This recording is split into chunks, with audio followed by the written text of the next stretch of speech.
everybody, welcome back to Kratom Kingdom. It's good to see you again. Today I want to talk about just kind of Kratom in general.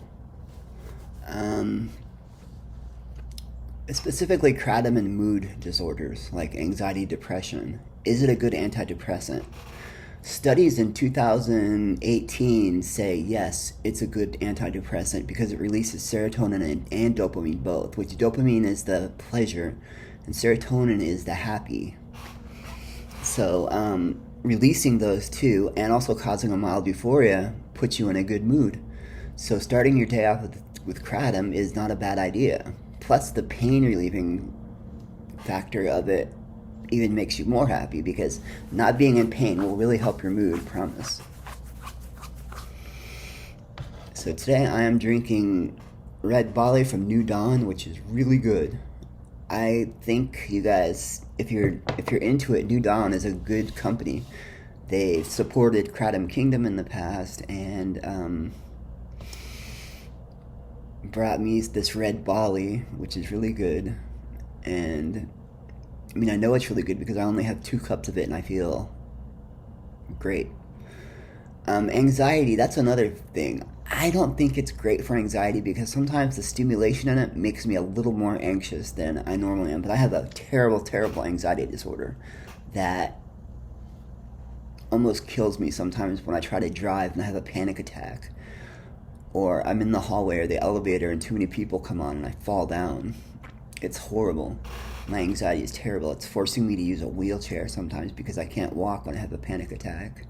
So kratom sometimes exacerbates that feeling of anxiety for me personally. But research in 2017 and 18 both show that yes, it's good for anxiety. It'll calm you down because serotonin is a great factor in anxiety. You know, not having enough serotonin. And because kratom works on the opiate receptors, it releases dopamine, which is the really happy. You know, it's like what you get from cocaine is or dopamine.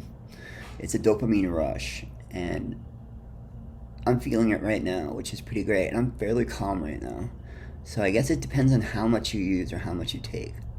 If you overtake it, you're gonna get tired. Which for me, tired is better because it's less anxiety producing. If you just have a couple of cups, it's more stimulating, and or a couple of grams. It's more stimulating and works as a stimulant, especially if you pair it with a cup of coffee, which is what I do now. I wake up, have 2 cups of kratom, about 10 grams, and then I'll have a cup of coffee. And the coffee with the kratom together wires me and wakes me up perfectly. And it's commonly known for its opioid receptors and has affinity for serotonin and dopamine.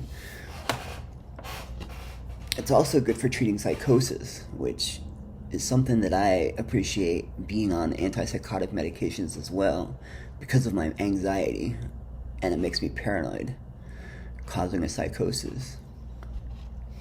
But yeah, serotonin and dopamine are definitely released with kratom use. And if you start it first thing in the morning, then it should last most of the day. Again, research in 2019, there has been a lot of research done in kratom that isn't widely published because it's usually good. And the pharmaceutical companies don't want you to use kratom because, you know, I mean, it's going to interrupt their possible sales of opiates and antidepressants and anti-anxiety medication. And why would a pharmaceutical company want that to happen? They wouldn't.